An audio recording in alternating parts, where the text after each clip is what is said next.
today's show, so hopefully it'll Good. well, yeah. Oh, for sure. Yeah, no, It allowed me to boost, so it's starting to swing around again. Yeah. So I'm hoping it picks up again. All right, we're Which is live. good. I'm just double checking to make sure we are. You just give me a heads up like for the 2-minute mark like you always do. Oh yeah. I need to wear a watch. Come on. How was the drive up? Awesome. So busy. I think we're live, Don. At least it sits on my phone. So Okay, I'm just letting it load on mine. So I got it. I will assume we're in the green room. Keep going. You have a nice view in back of you there. Are you at the DoubleTree? I am. I'm at the DoubleTree, and here in Tallahassee, everybody. And listen, welcome to the green room. Yeah, welcome. Good morning, everybody, to another episode of the Green Room, and we have Dr. Barry live up in Tallahassee. Second week being remote, which is somewhat unique because usually I'm right there in the office with you. But listen, we're into a emergency phase as declared by the OMMU, quite frankly. Yeah, the medical marijuana registry. Right, and we'll get right down to it. The reason I'm in Tallahassee is most of our viewers know, but we always like to catch everybody up. As the medical cannabis clinic that we are, we've been in operation since January of 2017, operating every day with honesty and integrity with the purpose of educating and caring for the citizens of Florida that want to be medical cannabis patients. And, really, Ruta, Patty reminded me on the drive yesterday, it's actually going to be 6 years, right? Coming up in January. Wow.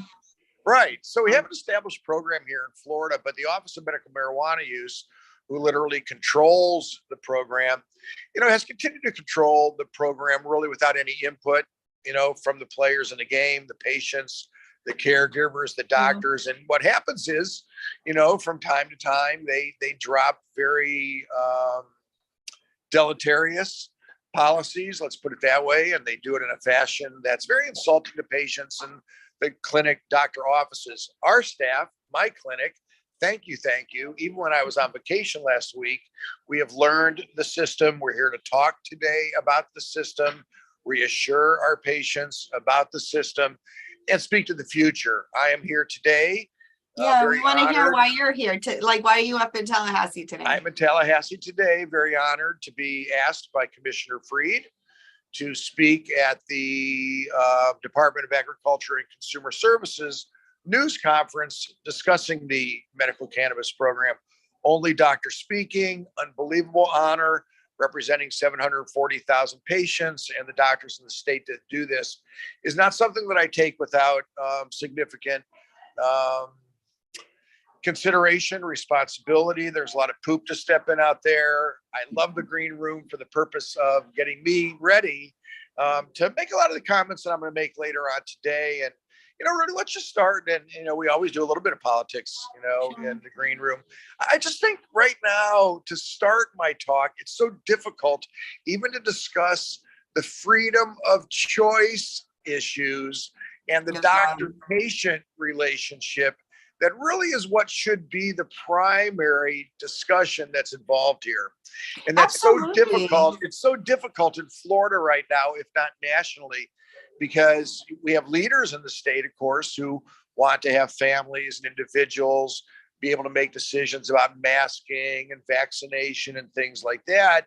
But similarly aren't for women having the right to choose their health care, and the loss of women's health care rights. So I'll be honest with you, even wading in to the discussion of the doctor-patient relationship, I think has to be done in general right now. And I don't know, Ruta, I'd be interested in your outlook on that and your advice to somebody who's come out of the healthcare world, still in the healthcare world.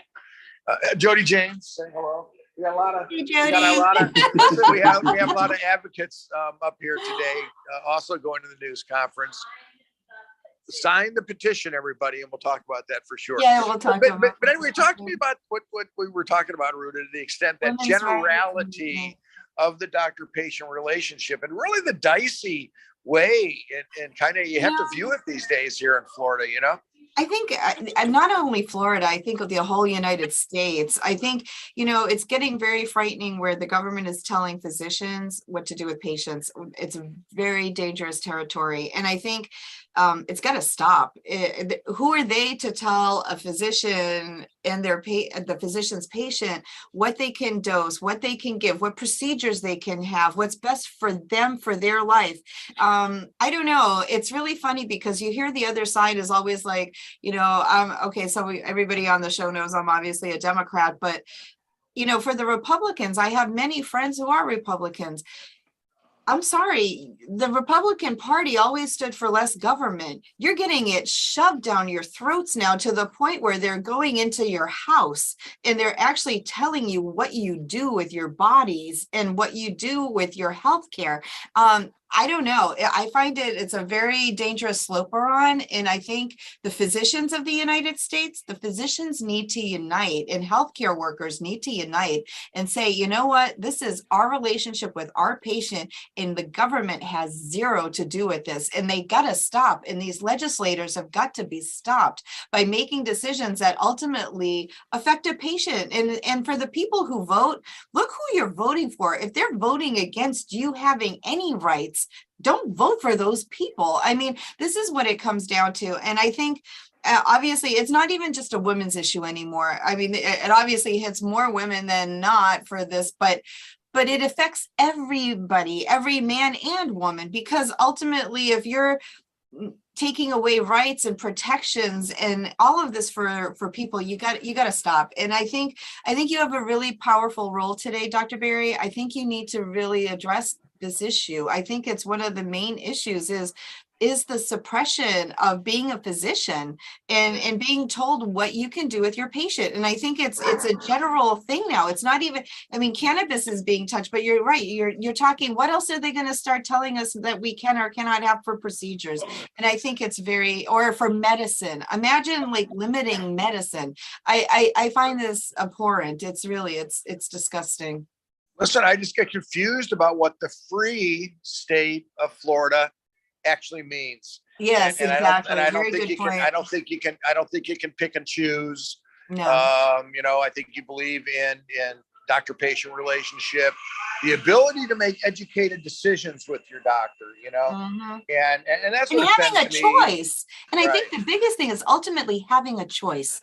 I think, when you start limiting a choice between what the doctor tells their patient, and it's not the doctor that's limiting the choices, it's the state in our government that's limiting choices. That's what I find just horrific. I mean, really, where are we living? You have to look at it. It's not good. You can hear her making the steam for the coffee in the background over there. Sounds like somebody's having a cappuccino. Right. And then, listen, taking it further specifically into the cannabis world, I think the offensive thing to all of us that are out here, and once again, there's 740,000 patients using what was declared during COVID as essential medicine, right?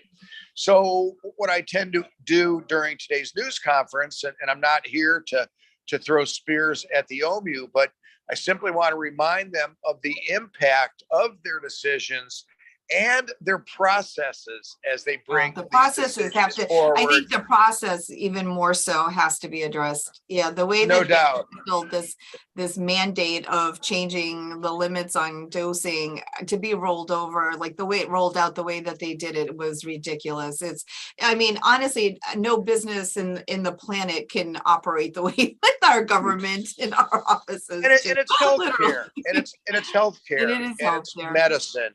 And it's essential medicine, and patients shouldn't have to show up at a dispensary on Monday or Tuesday or Wednesday. It's still happening because of the rolling nature now of all orders. So people have utilized their allotment and didn't know they had utilized their allotment. They literally have to wait till the end of the 70-day period to pick up some more medication. It's really created I want to call it a mini disaster. I won't call it a major disaster, because here's the good, the bad, and the yet to be determined. And this is true. I've been back in the clinic now after my staff carried the ball last week. I've been in this week. I want to thank my, staff once again for unbelievable adaptation. In reality, the good news is the vast, and I mean vast majority of patients in the system will be able to maintain the similar medication protocol that they were using. That's because the order set that most of the clinics were putting in may have been up here, with the OMMU coming in with an order set lower. But in reality, most patients are accessing their medicines at a set of numbers lower than what the OMMU has put out there, right? Which I don't think honestly, the only thing on that I have to give, like, maybe somebody did do some analysis there, and maybe perhaps people didn't utilize as much, so they lowered. Ruta, we've done so many green rooms together. That's actually what was coming out of my mouth, is that while I doubt it too, perhaps somebody actually did take a look and see what most people were using. Yeah. That is the good news. And as we see our patients, and listen, in our clinic, we have our educators, staff to do this. We have been preparing our patients for this dose cap all the way since February, when they first tried to roll it out. And also, listen, it's an important consideration and another discussion point. This was done under emergency rules making. We're 5.5 years into a program. The legislature continues to allow the OMMU to basically do whatever they want. Answer to nobody, almost impossible to bring legal action against. And that's a shame. There's no reason to continue to be working under emergency order. There was never, and there never will be a safety issue with cannabis at any order set.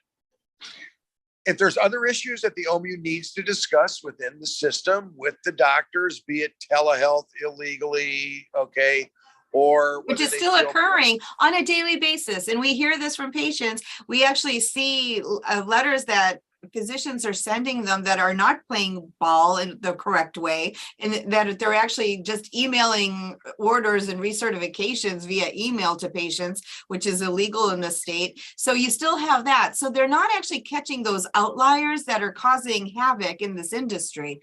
And that's the problem. And I think one of the things that, we were listening to a colleague, Dr. Heather Ald, was giving an interview on NBC the other day, and there was a person on there who was talking about hemp-based products and the Delta 8 and the Delta 10 products, and let's address that, because I think that's another thing that has to be addressed. We have a wild industry with the hemp, which is not controlled like medical marijuana, and yet you have purveyors who are saying that, oh, it's THC, it's just cheaper and better. No, it's not. Oh, no, literally the last line of the story from the hemp store owner, sales guy, whoever he was that THC is all alike. Okay, or I'm paraphrasing, but surely not making a distinction between good, clean, pure, tested, educated about medicinal Delta 9 THC, right?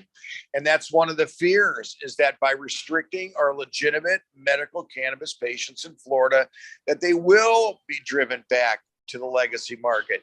They will be driven in to the gas station, the vape shop, the smoke shop. One of the most offensive things that hemp sales guy said is that, hey, you'll be able to use our products without seeing your physician. Yes, that was shocking to hear him say that. Outrageous! Wow, outrageous! So I'm gonna ask the press today to please, when these type of stories are done, to always reach out to a medical cannabis professional like Heather or myself, and not just at the beginning of the story, but perhaps at the end of the story as well, so we can actually help to correct some of these things that are left in citizens' minds, right? Yes, and that's very disinformation. That misinformation is extremely. It could be lethal. It could. I mean, it's dangerous, and to have the press report that without correction is not good. So that's another side of it, and another side that needs to be discussed. It is the Department of Ag, of course, that does look at things such as the world of the gummy and what's added to it, and controlling the hemp space. They wanted to put in regulations last year that would restrict sales to anybody under 18, which still isn't a law in Florida, although most of the shops do follow it, which I commend them for. But also making sure that there's labeling and testing of those products. If people are going to choose to use a Delta 8 or a Delta 10 product, that's exactly what should be in that product. No solvents, no additives. Make sure the Delta 9 real THC is underneath the 0.3% that it's supposed to be. It needs to be tested and controlled. I mean, you're talking medical marijuana where it is already so controlled in there, and they're wanting to control it even more. Yet this other side of the house is totally neglected. It's like the ugly stepchild, you know, that they just don't want to address, and they're letting the ugly stepchild do whatever they want to do. No offense. It is. It is. It's insanity in a lot of different ways, Ruta. And why the most important thing that I want to try to get out of today's news conference is the continued reinforcement of what the docs, okay, and patients, you need to know this. We doctors meet every second or third Wednesday. We have for a couple of years. We've had 3 meetings since this all rolled down about 9 or 10 days ago. Your doctors are here for you. We're working together, okay, to make sure that we can make the most proactive input at the OMMU level, at the state level that we can. We've always tried to do that with minimal. Because you're professional medical doctors. You have MDs or DOs behind your names. I mean, you guys have to carry your weight. You're still educated in science. You're still educated in medicine. You're still educated in treating patients correctly. And you took an oath. And the physicians that are in this program, for the most part, you have some outliers that are causing havoc, but the majority of you guys follow the rules very closely because it's medicine for your patient. Because it's medicine for the patient. So what I want to remind the OMMU today and remind our leaders today is that now coming up on our 6th year, let's please make a commitment, if we can, to work together as we go forward and establish that long needed panel, advisory panel to the OMMU. I've been on the Department of Ag panel, which unfortunately hasn't had the impact that we wanted to, because Ag and OMMU really don't mix. But OMMU setting up a panel of boots on the ground doctors, research doctors, patients and caregivers, okay? MMTC representatives. I'll even let them throw a lawyer on there, Ruta, a healthcare lawyer, because how could we not? Oh yeah. I will also recommend one of the larger business practice concerns that have multiple clinics, right? And then you get a veteran, you get someone from the disabled community, you make sure you have minority participation, and then you have yourself a 15-member, whatever panel that can meet quarterly, discuss these issues, serve as a sounding board for the OMMU, and hold community forums, okay, to answer questions of patients, right? And how can that, what a novel idea. How can that not be done? How can that not be what it's not a business. It's a but they are a business. They are a business. Let's be honest. Patients. They make money off of everybody. Exactly. So hopefully I won't foof during the news conference and not come up with the right word. But my point is my point. I want to try to make the lemonade out of the lemons. And once again, how insulting it was, how this was rolled out, the malfeasance, quite frankly, that I feel the OMMU has over any patient that may not have been able to obtain their legitimate medicine last week, this week, while we're still getting this all figured out, right? And hopefully no patient will suffer negative outcome by having to go to the legacy market and getting into unsafe product, law enforcement impact. I'll tell you, I was watching a FAMU, those Thursday FAMUs, which are good actually, and I want to give a shout out to them. What is it? The Florida A&M, it's the MIRI program, the Florida A&M. They get the money from the state to educate the population of Florida about medical cannabis, and I tend to watch them. Last week's actually had a very interesting Leon County judge who made a statement that 50% of the violent crime in Leon County is somehow connected to cannabis. Okay. So how can you listen, you don't know what happens in the areas where people may be trying to achieve their is that the illicit God market? Maybe perhaps it's like on the street issues. No doubt. So who would want a patient to have to ever wade back into that world? They should never have to have the anxiety about wading back into that world. So, but the good is the good. I want to get back to that. The good is the good. Most patients won't suffer impact. It allows doctors and patients and our educators and our staff to interact more with our patients about Yes, I their agree. From orders. that, that's a positive. And in I agree. reality, in some ways, it's a positive. Although, I got to keep my appropriate head as I go into the press conference. But the good news is the good news, and once again, affecting very few people. The bad news is the forms that are there for the exemptions, right? Mhm. For those patients that legitimately need more medicine, be it flour for making magic butter, this, that, whatever, be it a RSO for cancer care, significant pain, those patients will be appropriately cared for in our clinic and in every clinic. There is an exemption form in the States, wisdom. It's called the RF. It's called the RFE, request for exemption. Request. Well, they're trying to make it like is. they're a government procurement center or something. So what it is, though, it's a pretty onerous form, in my opinion, that has a lot of legal jargon Yes. with Against threats to the toward physicians. Mhm. threats to the physicians, threats to the patients. That if you are attesting that this patient needs more cannabis as medicine, that they have the right to pull medical records, to evaluate the case. We don't know, and I'm going to make that point today in my news conference. We don't even know as doctors who are evaluating, these requests. I know. Imagine, I think that's a very legitimate question to the Office of Medical Marijuana. I think you need to ask, who is going to be evaluating? Is it an MD or is it some high schooler that's, you hired to just go and catch keywords? Because I'll be honest, I worked my first job out of college. I worked for Private Healthcare Systems, PHCS, out of Boston. And I was fresh out of college, had no medical knowledge whatsoever. I had a degree in finance and a degree in marketing when I came out of my bachelor program. With that, they had me sitting, answering phones, talking to medical doctors, pre-approving surgical procedures based on clinical data that the doctor gave me. So I would sit there, enter in the key buzzwords, and I knew what the buzzwords were because they train you. Okay, if they say this, you can approve the procedure. I was telling physicians that they could not do surgery. I'm 22 years old, no MD, no history of any healthcare background, kid out of college, was telling a doctor if they could do surgery. So I have a feeling that the OMMU is probably going to be doing the same thing.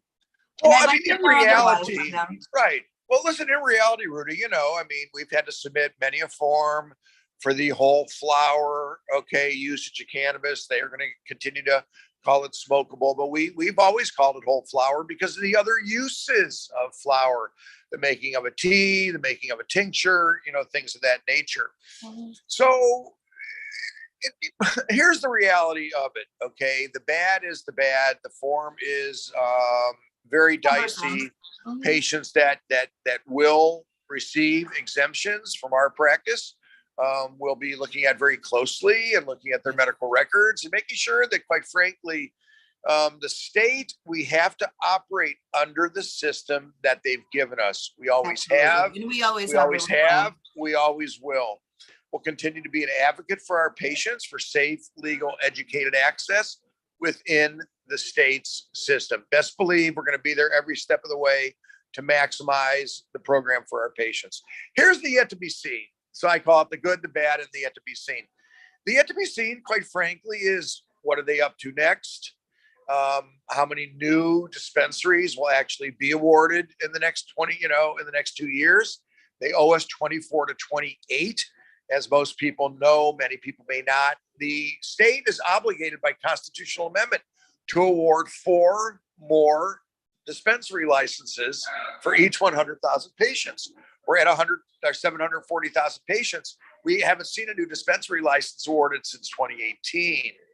So the OMMU takes care of things when they want to, but once again, things that would be significant benefit for the patient, like more dispensaries, more locations, more competition, better prices, continued product enhancement with better labeling and testing. These are the things that we want, right? And these are the things that a legitimate panel that would meet and can continue to remind the OMMU that we want and need. Job protections, okay? Once again, one of the critical issues in medical cannabis. I remind everybody, look where we're at right now. We're already into September. We're going to be back in legislative season. I don't know, is it a January this year, Ruta, or a March? I haven't looked. I honestly, I think it's a didn't pay January. attention. I don't know. I think it's a January. It's I think probably it's a January because it's an election year. Yep, I think it's a Yes, January. probably be earlier. Right. So it'll be interesting to see because every item, issue, and agenda that we had last year will be brought up again this year. And, it'll be dicey waters again. I think the headwinds may even be a little bit stronger against us as we go forward. So that's Which yet is to be sad seen. again, though, but to be seen, you're talking, like you just said, we're going into year 6 as a medical program, and to still have these crazy challenges brought up by the state when it's you have a proven record, you have 700,000 patients in this registry. I just sometimes you have to just shake your head and be like, why are you going backwards sometimes? Or what the numbers are flat, Ruta. We look at them every week, and we've been stuck at that 740,000 mark for a while. hovering. And the reason is because we see new patients all the time, but there's plenty of patients dropping out. We lose 2 to 3 patients. I don't want to say a day, but let's go 5 to 7 a week, easy, because they can't do telehealth anymore. Right. And it's there's a lot they have to look at that too. If patients are dropping off, why? And I think the OMMU has to look at that also legitimately. Are these people, if they're using it as medicine, one, it's expensive, hard to get access, like you said, to get to a physician's office. They don't allow telehealth. We have a lot of patients that are bedridden. So are they having to go to the legacy market, or are they pushed back onto the oxys and onto the painkillers? They need to look at that too, because when they're doing this and closing the market off and closing access off to patients, those patients have to go elsewhere and they have to find what's convenient for them. So I think that, they're setting themselves up I'd like to have some statistics from the OMMU and the state of Florida, frankly, to see, is there an uptick when patients drop out of the medical marijuana program? Is there an uptick in prescription meds being issued to those patients? Look at eForce and take a look and see what patients are going back onto, perhaps. And it's a scary and it's dangerous territory as well. And you're forcing people to go to the black market or to the legacy market again. And I think that's something that they need to look at. And that people are also, I think the growth is stagnant because people are waiting. They see the rest of the country going to full rec. So I think a lot of people are like, wait, look, I don't want to have a card. I don't want the state to know that I'm registered for marijuana. I want to purchase, but I don't want everybody and their mother to know about it. So I'm going to wait for the market to open for full rec. And I think a lot of people are doing that. That's actually another issue, Ruta, that came up last night in the doctors' meeting. A lot of doctors are highly offended, at the OMMU going and signing. They had to sign all the grandfathers. All the old patients got re-put into the system by the OMMU, literally signing the doctor's names, in the order box. Illegal. How can they do that? It was discussed last night, the illegality, quite frankly. Yeah, that's a big legal issue. They're also, and let's talk about what patients can do right now. So there probably will be some legal action being taken by Dr. Adam Levine, and a couple other docs. Adam's a doctor and a lawyer. Luke LaRoe, a very well-known constitutional lawyer who was the lawyer for Joe Redner in the Joe Redner case, is the lawyer assisting. They only have 21 days to file, right? And they're about halfway through. So you may be able to find that in various places, but keep an eye out for that. What you can find in a lot of places is the petition put out by Florida Cannabis Action Network. That's going directly to the governor to appeal to him to roll this back. He surely can, should he want to, and then engage in legitimate discussion about how to get it done better. That's a great survey that comes with it, actually, Ruta. I can't wait to see the results. It actually asks about the satisfaction of patients with their doctors and things like that. So Jody's told me I'm going to be able to take a look at the survey afterwards, but that's we should actually make that available to our patients. Like maybe we can send, if she can give us ask Jody if she can send it to us in a PDF or something. There's we'll a link. Put it out through MailChimp to our patients. Don, there's links all over the place, including on my page. And, you can find it. So if you do that, I would absolutely absolutely appreciate it. And listen, I know we're coming up on 9. We are. Literally meeting 1 Commissioner minute, Freed. yeah. Literally meeting Commissioner Freed at about 9:15, 9:20. I think there's going to also be a virtual statewide cannabis powwow. And I think Nikki's going to perhaps be announcing that during her part of the news conference. So there will be times for patients to be able to engage. I do expect some patients standing behind me at the Capitol with signs today. And listen, I don't get nervous for very many things. Ruta, you know me for a pretty long time. We've done 105 green rooms now, 105 show. I whatever don't it is. know. I have no idea, And but I've we've done a lot. and I've spoken to groups. 108. Don just said 108. 108. Yeah. And I've spoken to Wow. groups of 2, and I've spoken to groups of over 2,000. But I do take legitimate a little angst in carrying the weight of the 740,000 patients in Florida, the docs that do it legitimately every day with honesty, and quite frankly, even nationally, the debate about cannabis, the legitimacy of it as a substance of use, And if there's one thing I want to try to leave the impression of today, it's in the medical cannabis program in Florida. Medical cannabis patients are taught to utilize their medication appropriately, and the abuse, is something that we avoid to the best that we can. We teach the safety of cannabis, right? We teach the safety of all substances, alcohol, narcotics, every single one of them. So it's just a matter of the appropriate discussion as we move forward as a society in 2022. And I just feel that's my role as an educator and an advocate and a safety officer. I'm going to start, Ruta, of course, by just reminding everybody of the environment that I come out of, which is the emergency medicine environment, where over my 40 years of doing healthcare, I've seen the changes. We know what kills people. We know what destroys lives.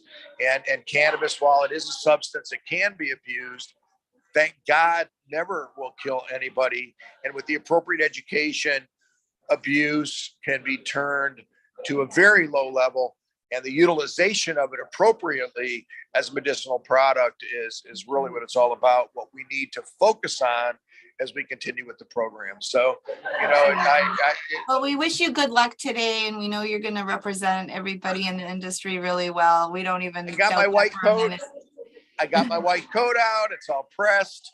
I got my fantasy draft out of the way on the drive, last night. So all is good. All is good. I will be back in the clinic tomorrow. I know, that's like a whirlwind tour. Some things you do for a reason. And this is not the first time I've been to Tallahassee. I was honored to be Joe Redner's doctor for the Joe. Here's Patty with my coat. I was honored to be, here speaking before Judge Gevers in the Leon County Court. I was here for the 10% THC battle, given my 30 seconds in front of the legislature. And when the time is appropriate, I will always be here to make sure that I can deliver the best voice that I can. There's Josephine, there's Patty. Everybody's getting ready. Everybody's getting ready. So we're gonna OK Corral. You see, I got all the strength in the world behind me. You do. Anyway, and it'll be on, I'm sure, on Nikki Freed's Florida Department of Agriculture and Consumer Affairs page. She almost always does her news conferences live. So anybody that wants to follow up, 10 o'clock. And Ruta, actually, that no time change here in Tallahassee. There isn't in Tallahassee? No, it's further west. Really? So, I thought Tallahassee had an hour time change. As did I, until Dr. Beasley reminded me last night on the doctor call. So. Oh, okay. I thought there was an hour time difference between Tallahassee and us. Everybody stay safe, stay healthy. Everyone stay safe. Slava Ukraine, stay active. Ukraine still fighting. And everybody, see you next week. Thanks for tuning in. Yep.